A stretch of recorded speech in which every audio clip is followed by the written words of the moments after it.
En 2012, un grupo de investigadores escaneó millones de claves públicas RCA usadas en Internet y descubrió que miles de ellas compartían factores primos entre sí. Algo que si el proceso de generación fuera verdaderamente aleatorio, tendría una probabilidad prácticamente nula de ocurrir. La causa, dispositivos embebidos generando claves con aleatoriedad defectuosa en el momento de arrancar. El resultado, cualquiera podía calcular la clave privada de miles de sistemas con matemáticas secundarias. En el video anterior vimos que el one-time path es matemáticamente perfecto, pero depende de una clave verdaderamente aleatoria. Hoy vamos a desarmar esta palabra, aleatoria, porque es mucho más reveladiza de lo que parece, y por qué cuando falla, falla catastróficamente. Una computadora es, por diseño, una máquina completamente determinista. Dale la misma entrada y siempre tendrás la misma salida. Entonces, ¿cómo genera algo al azar una máquina que por naturaleza no puede improvisar? La respuesta tiene dos caminos distintos que vamos a explorar hoy. Capturar aleatoriedad real del mundo físico o simularla matemáticamente a partir de una pequeña cantidad de esa aleatoriedad real.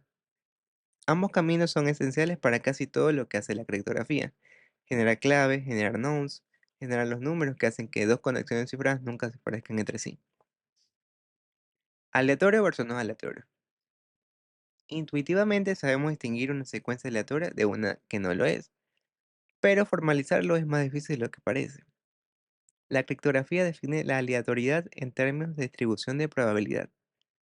Una fuente es aleatoria si, antes de observarla, no hay forma de predecir el resultado mejor que el azar puro, y cada resultado posible tiene una probabilidad definida. Entropía, midiendo la incertidumbre. Aquí entra un concepto central tomado prestado de la teoría de la información de Claude Shannon, la entropía. La entropía mide en bits cuánta incertidumbre real contiene una fuente. Una moneda, una moneda perfectamente equilibrada tiene un bit de entropía por lanzamiento. Una moneda trucada, que cae en cara el 99% de las veces, tiene mucho menos entropía porque su resultado es mucho más predecible. Esto es crucial para la criptografía. Cuando decimos que una clave necesita 128 bits de seguridad, en el fondo estamos exigiendo que esa clave contenga 128 bits de entropía real, no solo 128 bits de longitud. Una clave larga generada con una fuente de baja entropía puede ser, en la práctica, mucho más débil de lo que su longitud sugiere. Este es el error de fondo detrás del incidente de las claves RCA compartidas que mencioné al inicio. Aquí es donde el capítulo introduce una distinción que va a ser citada constantemente en documentación técnica. La diferencia entre un RNG, generador de números aleatorios, y un PRNG, generador de números pseudo-aleatorios. ¿Cómo funcionan los PRNGs? Un RNG verdadero captura aleatoriedad física, el ruido térmico de un circuito, el tiempo exacto entre pulsaciones de teclado, fluctuaciones atmosféricas. Es lento y a veces costoso obtener en grandes cantidades. Un PRNG resuelve el problema de escala. Toma una pequeña cantidad de entropía real, llamada semilla, y la expande matemáticamente en un flujo enorme de números que parecen aleatorios, aunque técnicamente sean el resultado de un cálculo determinista. La clave de un buen PRNG criptográfico es que a veces, aunque veas una parte de su salida, no debe haber forma computacionalmente viable de predecir el resto ni de reconstruir la semilla original. ¿Cuáles son las preocupaciones de seguridad? Esto nos lleva a una distinción vital. No todos los PRNGs son iguales. Un PRNG diseñado para simulaciones científicas o videojuegos pueden tener excelentes propiedades estadísticas, números bien distribuidos sin patrones obvios, pero ser completamente inseguro para la criptografía, porque observar su salida permite predecir números futuros. Esto pasó, por ejemplo, con algunas implementaciones de generadores de números para juegos de casino online, donde atacantes lograron predecir las siguientes cartas y números observando resultados previos. El PRNG Fortuna. El capítulo dedica atención especial a la fortuna, un diseño de PRNG criptográfico creado por Niels Ferguson y Bruce Schneier, pensado específicamente para resolver de forma robusta el problema de recolectar entropía de múltiples fuentes del sistema operativo, como temporización de disco, red, teclado, y combinarlas de forma segura, incluso si algunas de estas fuentes están parcialmente comprometidas o son predecibles por un atacante. La inutilidad de las pruebas estadísticas. Un punto que el libro remarca con firmeza y que vale resaltar porque contradice la intuición: pasar pruebas estadísticas no demuestra que un generador sea criptográficamente seguro. Existen suite de pruebas, como el famoso D-Hard test, que verifican propiedades estadísticas de una secuencia, pero un PRNG puede pasar todas estas pruebas y aún así ser trivialmente predecible para alguien que conozca su algoritmo interno. La seguridad criptográfica de un generador depende de su diseño matemático, no del si se ve aleatoria a simple impresión estadística. Sistema Unix. En sistemas basados en Unix, Linux, MacOS, PSD, la fuente estándar de aleatoriedad criptográfica ha sido tradicionalmente el par deprandom y depunrandom. Durante años existe el mito de que deprandom era más seguro porque bloqueaba la ejecución cuando el sistema consideraba que tenía poca entropía disponible, mientras que depunrandom nunca bloqueaba. En la práctica, y como explica el libro, una vez que el generador subyacente ha sido inicializado correctamente, ambos son criptográficamente seguros para prácticamente cualquier uso. El bloqueo de deprandom resuelve un problema que tras la inicialización. El, proble- el problema de deprandom resuelve un problema que, tras la inicialización, ya no existe. Windows Crypt Gen Random.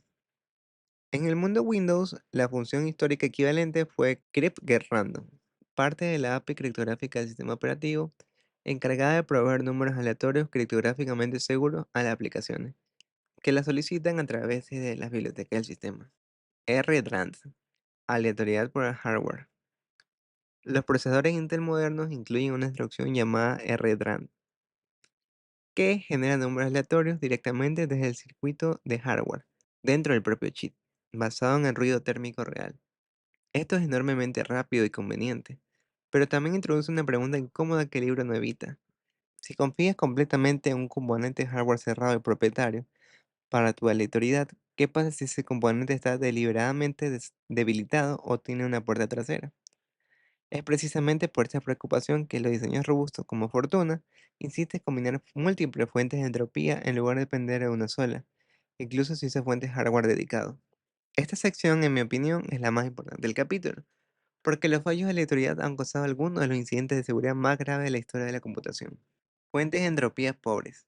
Dispositivos embebidos, routers baratos, sistemas IoT, a menudo no tienen buenas fuentes de ruido físico disponibles al momento de generar sus primeras claves criptográficas.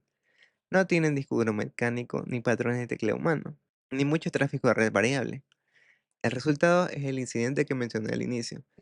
Miles de dispositivos generando las mismas claves o claves relacionadas matemáticamente entre sí. Entropía insuficiente al arrancar.